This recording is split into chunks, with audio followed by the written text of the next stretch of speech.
안녕하십니까. 저는 팀엑스 ANC 클라우드 제품사업본부 컨설턴트 박경탁입니다. 오늘은 마이크로 서비스 아키텍처에 대해서 간략하게 말씀을 드리려고 합니다. 보시다시피 2000년대 초반에는 코카콜라라는 기업이 기업 가치 1위였습니다. 하지만 지금은 어떻습니까? 지금은 구글, 애플, 아마존, 넷플릭스와 같은 기업들이 기업 가치 1위를 차지하고 있습니다. 이 기업들의 특징을 잘 살펴보면 기술 중심 그리고 혁신적인 기업 문화를 가지고 있는 점과 또 하나 비즈니스 환경 변화에 적극적으로 대응하고 있는 점이 특징입니다. 비즈니스 환경 변화에 적극적으로 대응한다는 것이 어떤 의미냐? 2000년대만 해도 하나의 서비스를 릴리즈하는 데는 1년 혹은 수년의 시간이 필요했습니다. 즉 고객의 요구가 많지 않았고 그러한 요구를 반영하는데 시간이 많이 걸려도 상관없는 시기였습니다. 하지만 지금은 어떻습니까?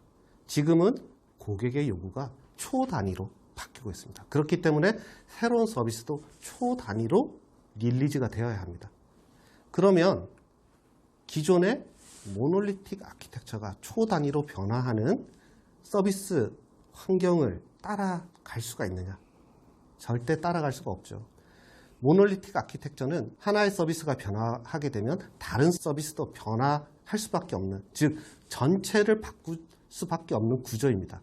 이러한 구조로는 현대 빠른 비즈니스 환경을 따라갈 수가 없습니다. 이런 비즈니스 환경을 따라가기 위해서 새롭게 나온 아키텍처가 마이크로 서비스 아키텍처입니다. 그리고 이 마이크로 서비스 아키텍처는 클라우드 환경에 최적화되어 있기 때문에 사용량 기준으로 비용이 책정되는 클라우드 환경에 최적화되어 있는 아키텍처이기도 합니다. 많은 기업들이 MSA 도입을 검토하고 있습니다만 MSA 도입이 만능은 아닙니다. 모든 문제를 해결해 주지는 않습니다. MS 아키텍처를 채택하기 위해서는 실질적으로 빠른 서비스 개발이 필요하냐, 즉 B2C냐 B2B 기업이냐에 따라서 달라질 수 있습니다. B2B 기업이 사실 빠르게 서비스를 릴리즈해야 될 필요는 그렇게 많지는 않습니다. 즉 B2C 기업인 경우 마이크로 서비스를 채택해야 될 필요성이 훨씬 높을 겁니다. 그리고 실제 운영 조직이 얼마나 세분화되고 잘 조직되어져 있느냐도 중요한 포인트입니다.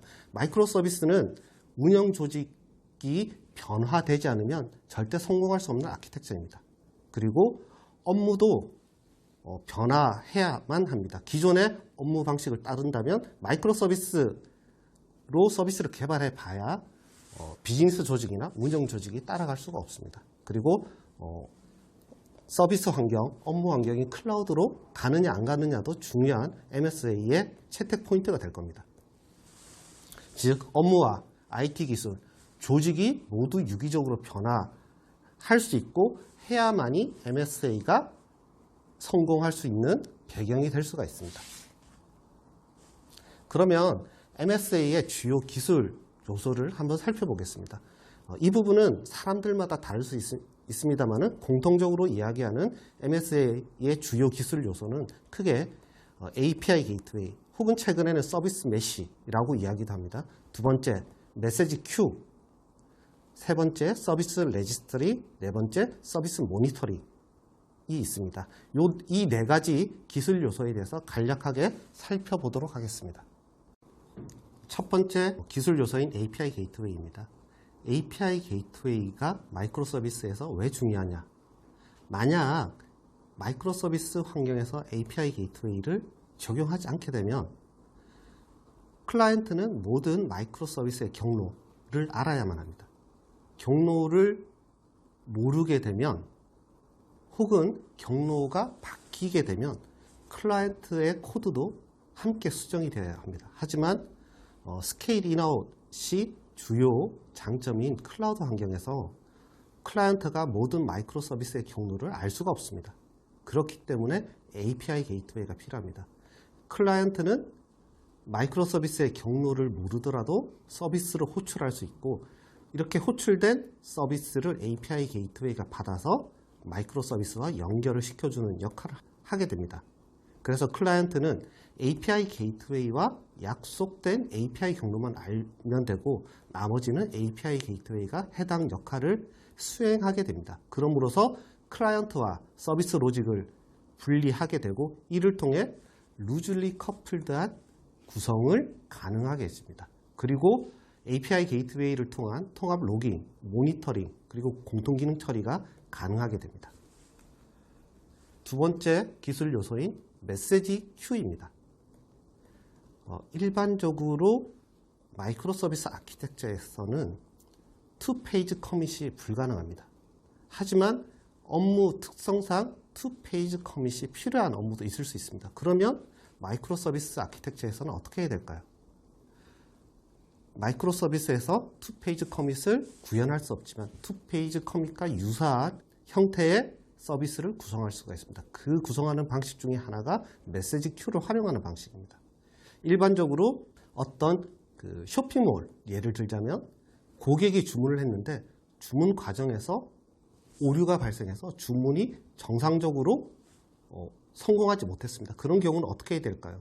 주문을 받는 서비스는 주문이 됐다고 처리가 됐을 텐데 상품을 발송하는 서비스에서 장애가 나게 되면 어떻게 주문이 완료된 내용을 원복해 줄까요? 그런 부분들을 처리하기 위해서 온프레미스에서는 투 페이지 커밋, 재처리나 장애 처리를 하겠지만 마이크로 서비스는 불가능하기 때문에 이를 데드 레터 큐를 이용해서 메시지를 원복시켜주는 기능을 합니다. 즉, 투 페이지 커밋은 아니지만 투 페이지 커밋과 비슷한 역할을 할 수 있는 것이 메시지 큐입니다. 이외에 메시지 큐는 어싱크 통신이라든지 루즐리 커플드 된 서비스 간 결합, 그리고 서비스의 재처리, 장애에 대한 회복력, 그리고 서비스 보장성과 서비스 확장성을 확보해주는 하나의 기술 요소로서 적용을 할 수가 있습니다. 세 번째가 서비스 레지스트리입니다.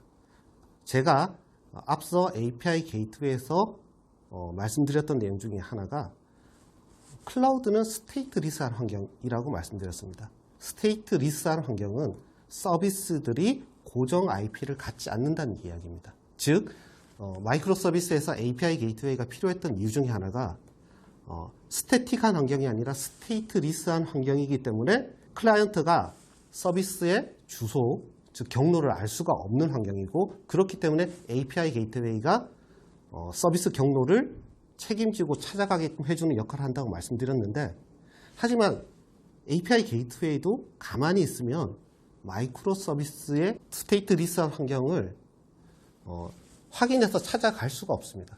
어떤 서비스가 스케일 아웃을 했는지 어떤 서비스가 다시 스케일을 했는지 알 수가 없기 때문입니다. API 게이트웨이가 서비스의 스케일 아웃된 환경, 스케일 인된 환경을 확인할 수 있도록 도와주는 하나의 구성 요소가 서비스 레지스트리입니다. 하나의 서비스가 스케일 아웃됐을 때 스케일 아웃된 정보를 서비스 레지스트리에 등록해주고 스케일 아웃된 IP를 서비스 레지스트리에 등록해주기 때문에 API 게이트웨이는 해당 정보를 서비스 레지스트리를 통해 확인을 할 수가 있습니다. 그래서 서비스의 확장된 영역과 다시 축소된 영역에 대해서 서비스 레지스트리를 통해 정보를 받고 이 정보를 이용해서 서비스에 대한 라우팅을 해줄 수 있는 겁니다. 그렇기 때문에 마이크로 서비스에 있어서 서비스 레지스트리는 굉장히 중요한 기술적인 구성 요소가 되겠습니다. 마지막으로 서비스 모니터링입니다. 좌측에 보시는 아마존이나 넷플릭스나 트위터의 서비스 구조를 한번 보십시오. 수많은 마이크로 서비스들이 서로 유기적인 관계를 통해서 아마존의 서비스를 만들어내고 넷플릭스의 서비스를 만들어내고 트위터의 서비스를 만들어내고 있습니다.